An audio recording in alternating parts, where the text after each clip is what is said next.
Africa Energy is an exploration company with licenses offshore South Africa and Namibia. It's listed in Toronto on the Venture Exchange and in Stockholm.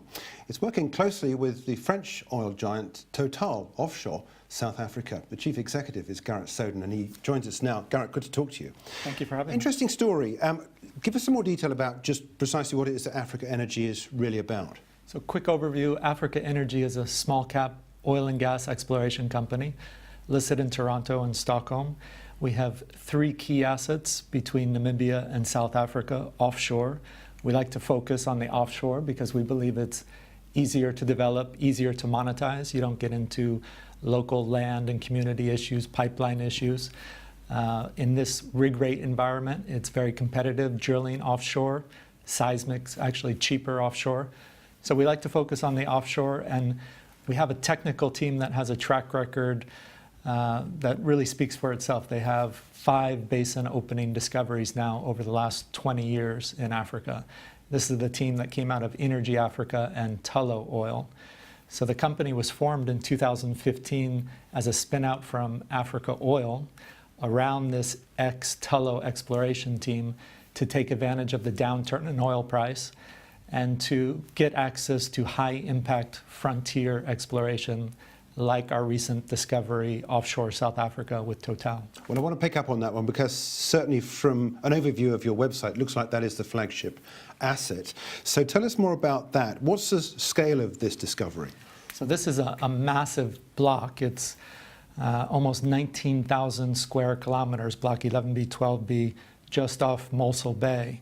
And to put that into context, it's 40 times the size of the average Norwegian offshore block. So a lot of running room for future exploration here. But our discovery is also a giant discovery. Total says it's 1 billion barrels of gas condensate and light oil.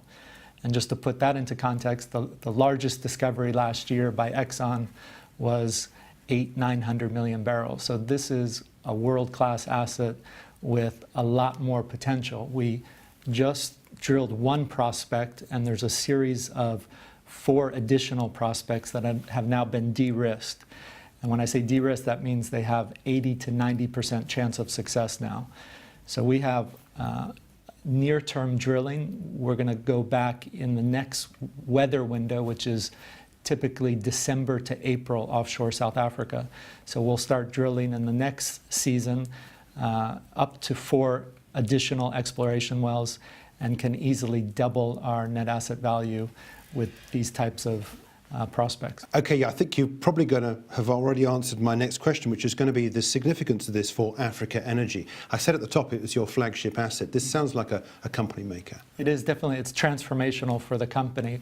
We only have 5% of the block, but when you talk about a block with multi-billion barrel potential, 5% becomes a very big number, especially in South Africa. I mean, when you look anywhere offshore Africa, this is probably the ideal location to have a discovery because South Africa has great commercial terms, less than 30% state take.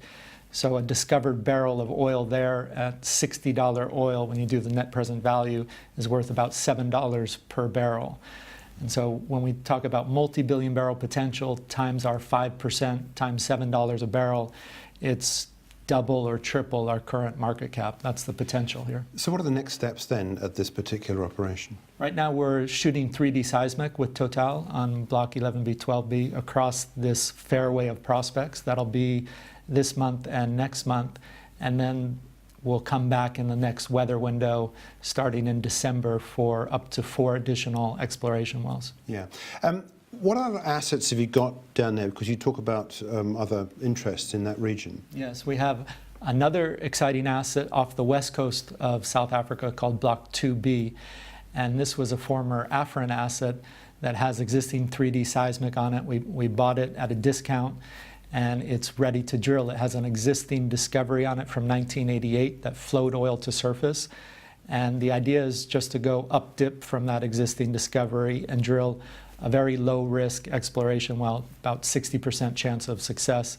And that's about 300, 400 million barrel prospect. So very material for us because we own 90% of that block now. And will you go through the same process you went through with your other asset, which Total's got involved with? You'd be looking for a big partner to go with? Yeah, here we wouldn't drill on a 90% basis, so we're currently running a farm-out process. We're looking for someone to come in and carry us on the well for next year. So let's move on and take a look now outside South Africa and take a look at your Namibian assets, because you're talking about that as well. Yes. And when you talk about Namibia, it sounds like you've got something exciting going on there as well. We do. We have a block called PEL 37 with Tullow, where we drilled a well last September. And this, again, was a similar type of opportunity where you had one large prospect that had a lot of follow-on potential if we proved the play. The well was a dry hole, but we encountered what we were looking for technically in terms of the submarine fan. And there's just a question of migration because we were too far from the source rock. So the idea here is really wait and see. There's going to be nearby drilling in a block to the north with Eco Atlantic and Azanam. If one of their prospects is successful, then it increases the chance of success for our additional prospects on that block. For some small cap companies, a dry well can be almost pretty much the end of the company. How do you ride that sort of disappointment out? I mean, what's your balance sheet looking like in terms of financial support for these sort of operations, and in this case, failing? Right. So we have the advantage that the Lundin Group is our major shareholder. They control over 50% of the shares. We raised $45 million last year, and they contributed jointly their pro rata share between the three largest shareholders. So we're not, the typical exploration company struggling to finance projects and raising money at a discount. At year end, we had about $20 million net cash to us, and that fully funds us for this year on Block 11B, 12B, and our corporate overhead. Yeah. Do you have any plans to expand outside of Namibia and South Africa? We have a great technical team, as I said, so they have experience all across Africa. They've been involved in some of the largest discoveries off West Africa. And so we're always looking for new ideas, but really right now our focus, we have more than enough on our plate at Block 11B, 12B with Total. And when you have prospects that have 80 to 90% chance of success, it's hard to justify going into other frontier locations and drilling wells that have maybe 15, 20% chance of success. Just want to ask a little bit about the register, the shareholder register. You talk about more than 50% interest with some really large shareholders. Mm-hmm. Does that cause any problems to you? Do you have much problems with illiquidity with shares? I mean, with such a relatively small retail base. Mm-hmm. So we are dual listed between Toronto and Stockholm. We did the dual listing last year, and that increased our liquidity significantly. The Lundin Group has a large retail following in Sweden, so we're trading over 10 million shares a day in Sweden. Not really an issue for us now, liquidity. Would you come to London as a listed company? I think if we were starting the company from scratch, London is a logical jurisdiction given the international exploration focus of the company. But really, given the Lundin shareholder base, the group typically has their companies listed in Toronto and Stockholm. Okay, let's round it all together now and bring it together with some news headlines that we're expecting this year. In terms of news flow for 2019, what should we be watching out for? What, as an investor that is out there with stock, what should they be witnessing you doing in terms of milestones to prove you're on track? Right. So our goal now is to prove up as much resource as we can at Block 11B, 12B. We don't want to get into a long, expensive development. We're going to prove up the resource and monetize. And so in terms of 2019 catalysts, we're going to be shooting 3D seismic over the next 2 months. We're going to be updating our resource estimates, and then we're going to be drilling additional exploration wells.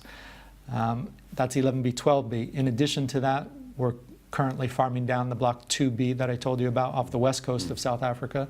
And so I hope to be able to announce that and bring in a partner to drill another well in 2020. Look, Garrett, we've got to leave it there, but thanks indeed for joining us. Interesting story there for Africa Energy. That's Garrett Soden, the Chief Executive.